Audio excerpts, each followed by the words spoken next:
He who laughs at himself never runs out of things to laugh about.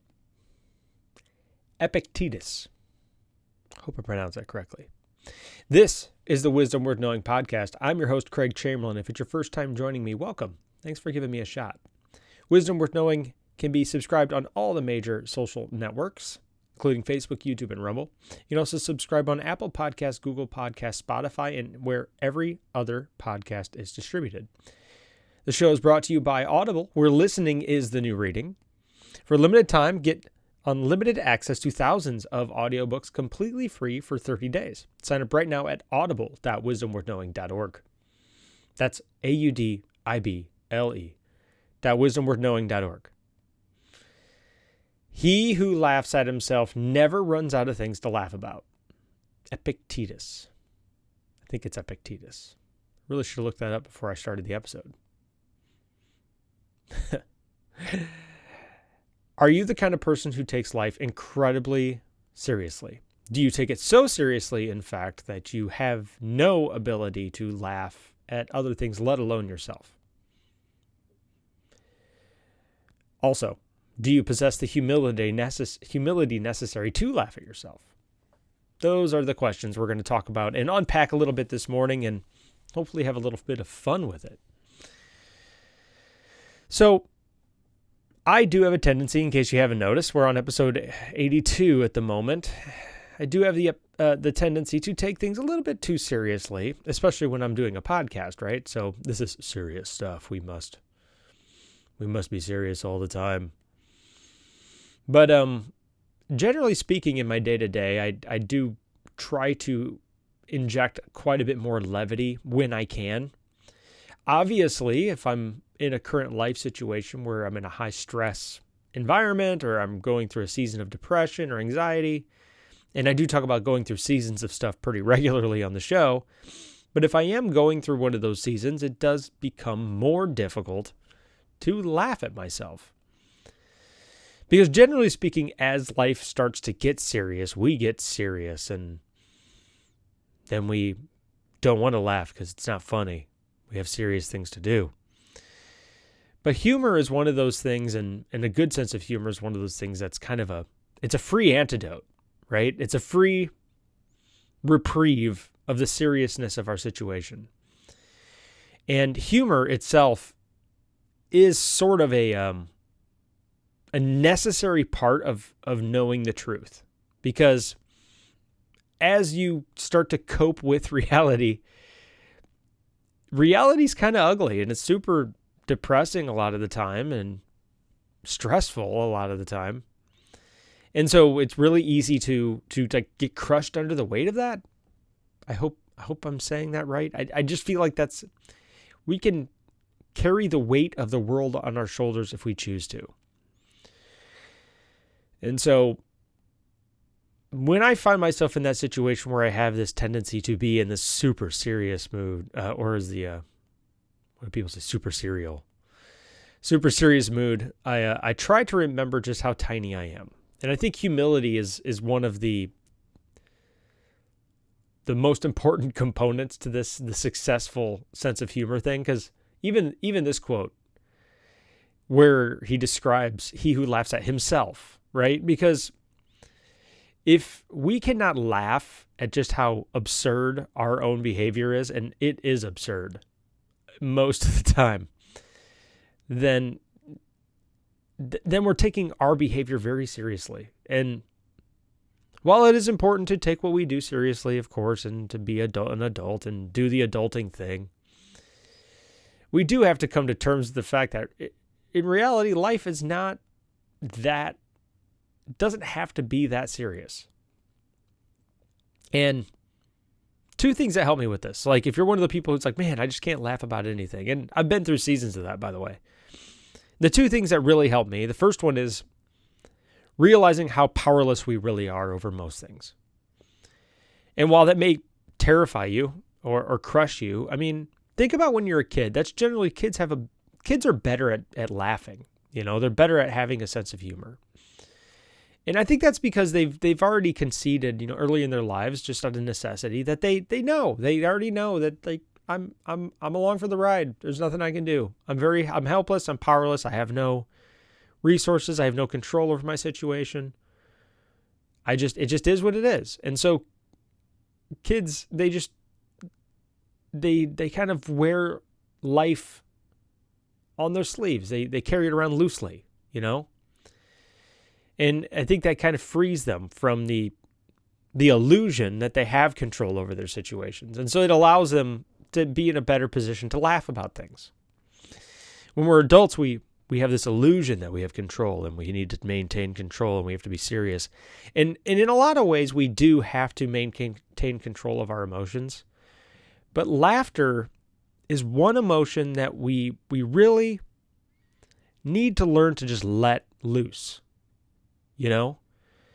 Because I do find that there's a kind of this battle in ourselves. If we're the kind of person who does need to discipline our emotions, we need to discipline our anger and discipline our greed and discipline our lust and conform them to reality and become stronger and be able to endure, and these are all good things, by the way, being able to do this. It's important to be able to discipline our emotions so that we don't allow those to destroy our lives because they can become destructive. Laughter is one of the emotions that we can really just say, you know what? Just let it out. This is one of the emotions that it's okay to cut loose on. And I think that's one of the reasons I like it so much is because if you find something that makes you laugh, hang on to it. There's something there. Because it's like a release valve for your life. And if you don't have a release valve of some kind, and I do mean release valve in the sense of it's a healthy release valve, right? Because there's a lot of things we do with our pent up anger and frustration and stress. We as that pressure builds, we may try to drink it away. We may try to eat it away, whatever our habit is, whatever our habit of choice is. By the way, I'm not judging these methods. I've actually done all of them. I think I've tried just about every release valve there is, but humor is one of the release valves that I think really, really is a natural healing release. And if you find something that makes you laugh, hang on to that, especially if have a person who makes you laugh. I was talking to a buddy of mine yesterday, and we were just cracking up about something that was going on in our lives. And we were laughing about politics and laughing about everything that was going on in the world. And I know it's really, if you're watching the news cycle right now, it's like, how could you possibly be laughing about this? It's like, well, you have to, right? If you take it so seriously, it will crush you. If you don't laugh at the absurdity of it all every once in a while, it'll crush you. So it's very therapeutic. So like I said, if you find someone or something that makes you laugh, hold on to it and revisit it frequently. And it could be a movie, it could be a news source, it could be a TV show, it could be whatever it is. And then when you you kind of start to feel the pressures of life closing in on you, and you start to feel like everything is so serious and it's going to come to an end, and I don't know what I'm going to do with my life. By the way, this is me. When you start to feel this way, tap into that. Life is meant to be fun as well. And so if we don't balance the anxiety and the responsibility and the stress and the controlling of our emotions, if we don't balance that out with something that is healing and releasing and also healthy, then, well, that's not good. That's just not a good thing. And so, like I said, the first part is, we have to not take things so seriously. That's like one of the first elements. And secondly, we do need to understand that we are not alone. Because I think isolation is humor. Isolation destroys humor. It just does. So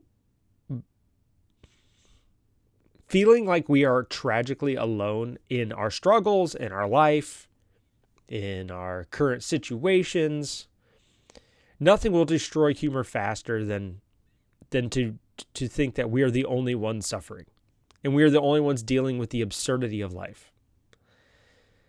And I'm going to dig into that a little bit more, but first, this show is brought to you by Amazon Audible. If you're like me and you love reading but don't have the time, then Audible audiobooks may be the perfect solution for you. With Audible, listening is the new reading. You can pop in your earbuds and discover that next exciting adventure, or expand your knowledge from any PC, Mac, Android, Alexa, or Apple device. And check this out. Because you listen to this show for a limited time, you can get instant access to thousands of audiobooks from Audible's Premium Plus catalog completely free.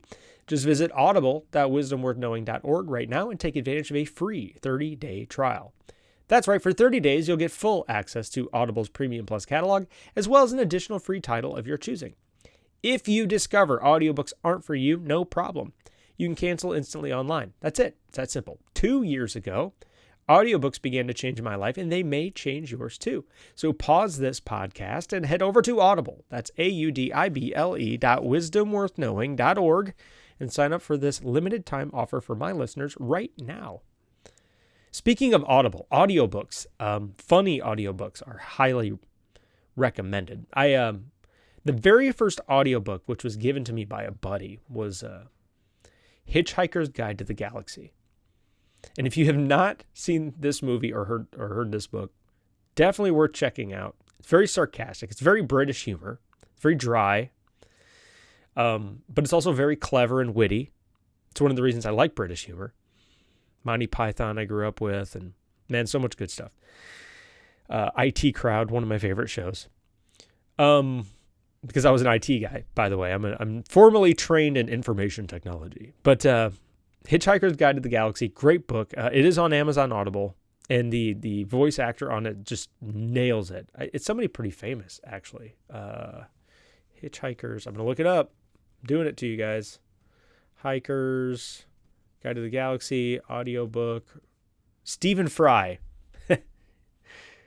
I think so. Wait a minute. No, I think he wrote it. Audiobook, narrator. Maybe it's Douglas Adams. Who did it? I have to know. No, narrated by Stephen Fry. That's what I thought. Stephen Fry is a comedian, by the way, I believe. I should know that. I see his face in my head. Yeah, he's an actor and comedian, but he's does such a good job on that audiobook and highly recommend it. Sorry, that was kind of a segue, but if you sign up for Audible at audible.wisdomworthknowing.org, you'll help the show, but also you'll help yourself. Pick up Hitchhiker's Guide to the Galaxy. You will not regret it. It's just so much fun. So anyways, the second part of this is that humility part is in knowing you're not alone, right? I do try to on the show emphasize the reality of our situation, and there's no struggle that you have that we don't have. Like, there's two ways we can look at our current situation of helplessness.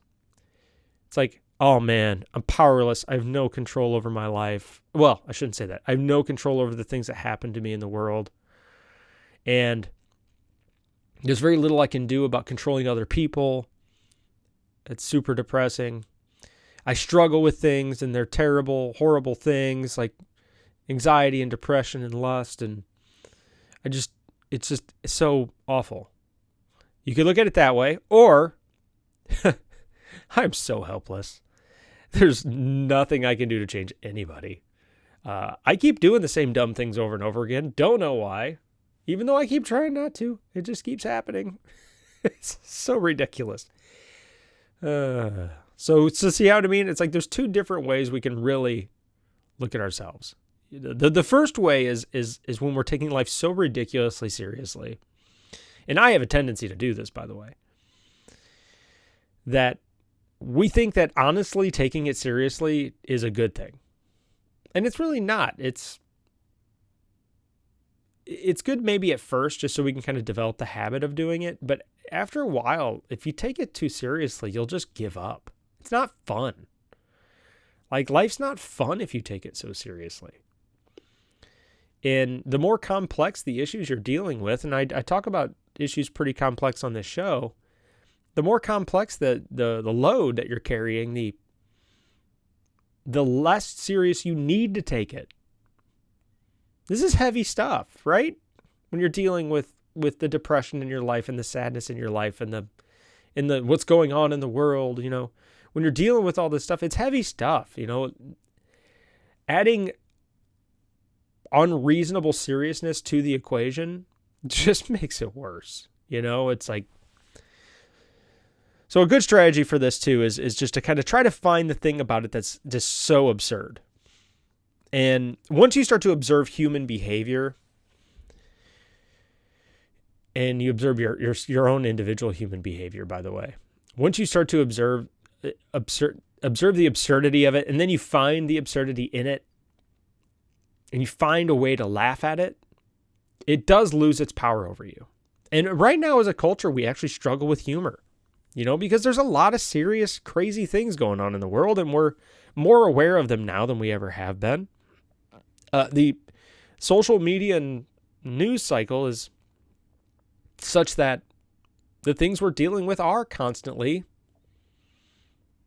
pretty dramatic. The world's an ugly, scary, terrible place. And so coming to terms with that is not fun, But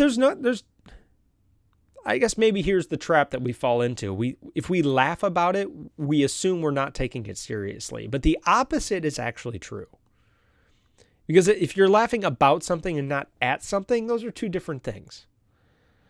And of course, there's certain things you just can't laugh about because they're so serious and so disturbing that you're like, that's not funny. But yeah, so I think it's a nice antidote to the everyday life. And if you can't laugh about this specific thing and find the absurdity in it, then and you're surrounded by so many things that are so serious and so dramatic and so terrible all the time. Well, here's another trick I'm going to give you, and I don't recommend this very often. I'm going to give you a prescription. It's not a medical prescription because I'm not a doctor. I'm going to give you a prescription. If your life is such that the trauma and the heaviness of whatever it is that you're carrying around with you or exposed to are on a daily basis are so serious they cannot be laughed about, or no absurdities can be found to be laughed about, then first of all, I'm sorry. I'm sorry. Some people do go through seasons of that in which their lives are a literal tragedy. So what can you laugh about? There's one thing that you can do, and that is insulate yourself in comedy. And I know this sounds dumb. I know it sounds ridiculous. But start binge watching stand-up comics. If you are not good at laughing about things or seeing the humor in things, then start training yourself to see the humor in things. Just binge watch stand-up comedy. Pull up whatever your favorite streaming service is. Type in stand-up comedians. Don't be picky. Don't be choosy. Don't look up their political affiliations. And just start playing them. And once you find somebody who just kind of finds that nice cross-section. Because here's the thing about comedians is many of them grew up in a tragic life situation. Many of the best comedians in the world, you will be shocked to see what their home life was like. And many of them leveraged comedy to cope with the tragedy of life. This is just a fact. Humor is an essential release to the tragedy of life. And the greatest comedians who ever lived found the art of tapping into the healing power of comedy. And that's why we love them so much. Because they have this talent of extracting the absurdity and extracting the irony and extracting the hypocrisy and pointing out the ridiculousness of tragedy and and literally giving you the tools to cope with it. Perfect example of this is one of my favorite comedians, modern comedians, is Sebastian Maniscalco. And this guy, he's just so good. But it's pretty common around our household for us to when things get serious, for one of us to just inject one of his skits into our everyday lives. And we take this for granted, right? It's like Sebastian Maniscalco is kind of a healer in his way, like these comedians are kind of healers in their way, because when one of our family members does one of the absurd things that Sebastian, because we've all watched it together, the people in my family, warning, there's a language issue there. He does have some bad language. We can take that serious situation and flip it upside down on its head, because we can just start injecting a skit that's totally relevant to whatever ridiculous behavior we're doing at the time. And then we can instantly turn that situation, like a snap, into not only a situation that is healing and fun, but we can also turn it into a situation that we connect on. It's like, wow, we are all connecting in this absurdity now. And that's what I love about humor. It's really, now that I'm talking about this show, I need to kick on some stand-up. If we have too much heaviness and seriousness in our lives, and we forget how to laugh, and I think that's normal, then we got to go to the masters, man. We have to go back to the masters who have refined and perfected this art and learn to cope again. Learn how to tap into this release valve of life, because the more serious life becomes, the more we're going to need to laugh about it. Because humor, like I said, is a remedy in a lot of ways, or an antidote to the heaviness of everyday life. And here's the cool thing about this. I can give you this advice, and I don't even have to be a comedian. In your head, when you were growing up, you had favorite movies, you had your favorite TV shows, and man, you would just laugh and laugh and laugh, sometimes so hard you'd cry. And go back to those things. Pull them up today. Pull them up this afternoon. Pull up just pop in your earbud and listen to the movie. Like, what it looks like. Just listen to it in the background. Listen to your favorite comedian and laugh for an hour. Forget about everything. And I genuinely think comedians are essential to a healthy society. And that's why if you look at the news cycle, and I don't know where things are at right now as you're listening to this podcast, but we went through this whole awkward cancel culture thing, and we're still going through it, in which we all became socially conscious of the world and everything going on it so quickly and so tragically fast that we have no idea how to cope with it. And then when people make jokes, we rip them down. We cancel them because we're like, you need to take this seriously, because we're taking it seriously. Not realizing that comedians do take it seriously. That's why the jokes are funny. Because if you can't point out they know that if we cannot point out the absurdity of it, it's going to destroy us. The comedians know. I think this is why they're so incredibly frustrated. They come out and they say, like, I got so many jokes I can't say, and it makes me sad, or it makes me angry and frustrated because I'm going to offend somebody, and when I do offend them, they're going to cancel me, and I'm going to lose my career. It's like, they know that the reason it frustrates them to express that they can't express that joke is because they know that joke will help people. It's not meant to hurt people. Humor is not meant. It does offend people because those people take those jokes so seriously. They don't realize that that's what they need. They need to be forced into a position of humility. You need to be able to laugh at yourself. If you can't, your seriousness in the drama of your life will crush you. And so you are biting the hand, or you're canceling the very people that you need the most. You need people in your life who will point at you and say, you're being ridiculous, and that's hilarious. You just do. And when I was growing up, this was just part of culture. Yes, comedy was edgy. Yes, comedy was offensive. Yes, it was awkward. Yes, it was offensive to everybody, and that was okay. We didn't care. We knew the being occasionally upset about a comedian making fun of us or our group was part of the cost. In fact, it was a necessary cost because it would keep people humble. And that's okay. It's okay for people to point out the ridiculousness of our behavior. It keeps us humble. The moment where you're laughing and you're like, yeah, I do that. The jerk. How dare he point that out? It's like, you need that. You need that self-reflection, or that, not inflection. You need that insight into the ridiculousness of your behavior, because it puts you in a position of humility where you can laugh about it. And by the way, you can try not to be ridiculous. Some of the stuff is true. That's why it's funny. And it's like, oh, wow, I do that. That comedian's right. And I'm laughing about it. So he was able to communicate a truth to me about myself without offending me.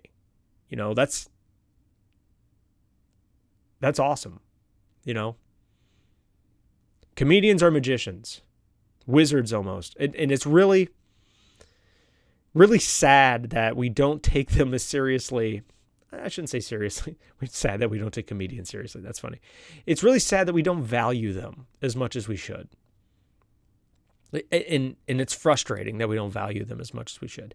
So today, support your favorite comedian. By the way, they all get credit if you watch their shows on streaming networks, because they're usually paid by watch time or listen time. If you get an audio book of your favorite comedian, or if you get a audio recording of one of their stand-ups, go support your favorite comedian right now, because unfortunately right now it's very difficult to be one. But you know what? They're fighting for it. And I've just watched some of the interviews with comedians right now. Look up your favorite comedian. You're like, I haven't heard from him in a while. Watch an interview with them. First of all, you'll probably laugh because they'll have funny jokes. Second of all, you'll see how frustrated they are, because they miss the healing power. I'm telling you, they're like, man, what is the word? They have a gift, and it's being repressed, and that's not good. We need that. We need humor. We need it. This has been a fun episode. This is the Wisdom Worth Knowing podcast. Before you go, please swing by your favorite social network on Facebook, YouTube, or Rumble and leave a like, share, or subscribe. Also, make sure you leave a review on one of the major podcast networks, including Apple Podcasts, Google Podcasts, or Spotify, or whatever network you may have subscribed to the podcast on. This show is brought to you by Audible, where listening is the new reading. Get unlimited access to thousands of audiobooks completely free for 30 days. Sign up right now at audible.wisdomworthknowing.org. That's audible.wisdomworthknowing.org. And until next time, he who laughs at himself never runs out of things to laugh about. So if you haven't laughed lately, pull up some stand-up comedy, start binge watching, find somebody you connect with, and keep that in your life. And make sure you support them too, in whatever way you can. So until tomorrow, let's work on being the best version of ourselves we can, because that's all we can do. Have a great day.